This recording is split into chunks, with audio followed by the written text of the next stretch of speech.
But unofficially, there have been reports that the situation could be much worse.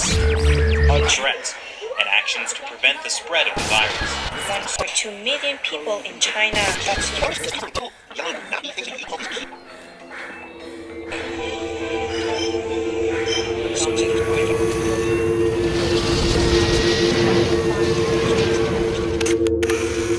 Hello, let me take your photograph.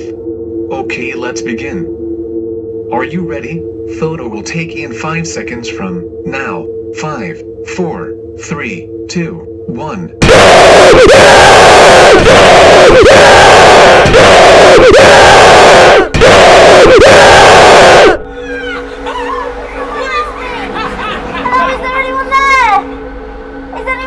Oh, can someone help me, please?